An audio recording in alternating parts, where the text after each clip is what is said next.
Gumulong na sa Kamara ang pagtalakay sa proklamasyon na nagbibigay amnestiya sa mga rebelde. Suportado naman ito ng mga mambabatas kabilang na ang Makabayan Bloc. Nasa sentro ng balita si Melales Moras, live. Angelic, hindi lamang mga kongresista kundi maging iba't ibang ahensya ng pamahalaan suportado nga ang mga inisyatibong pangkapayapaan ni Pangulong Ferdinand R. Marcos Jr. Kanina nga ay sinimula na rito sa Kamara ang talakayan ukol sa mga resolusyong mga proklamasyon ng Presidente ukol sa pagbibigay ng amnestiya sa ilang rebelding grupo. Pasado 9:00 ng umaga kanina nang umarangkada ang joint hearing ng House Committees on Justice and National Defense and Security. Ito ay patungkol nga sa 4 na concurrent resolutions dito sa Kamara na naglalayong pagtibayin ang inilabas ni Pangulong Ferdinand R. Marcos Jr. na mga proklamasyon para mabigyan ng amnestiya ang ilang rebelding grupo sa bansa bilang bahagi ng peace initiatives ng pamahalaan. Sa ilalim ng batas, kailangan kasi ng concurrence ng Kongreso para formal itong maipatupad.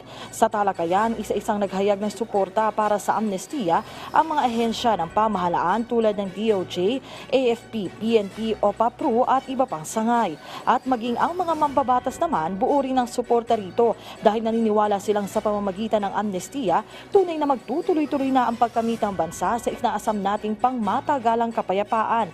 Kaugnay niyan, tiniyak ng administrasyon na may komprehensibo na silang plano ukol dito. The government has a very concrete and comprehensive preparation for the transformation and normalization of our combatants, their families, and the communities. Basically, we have a transformation roadmap and normalization process for the MILF and the MNLF. In fact, we have very successful template for the RPA-ABB. Napaka-importante po na binibigyan natin ng pagkakataon dahil may mga kanya-kanyang reasons ito at ang mahalaga po dito ay may paraan ng ating gobyerno para malunasan ang mga pagkakaroon natin ng mga konflikto. Kahapon, una na naghayag muli ng buong suporta sa peace initiatives ng Presidente si House Speaker Martin Romualdez. Sinundan din niya ng sama-samang paglalabas ng pahayag ng political leaders ng Kamara. Kahit naman ang Makabayan Bloc, suportado rin ang hakbang na ito ng administrasyon. We support 100% our President's policy in the peace talks. And it is also perfect timing. It is Christmas. It is the time for peace.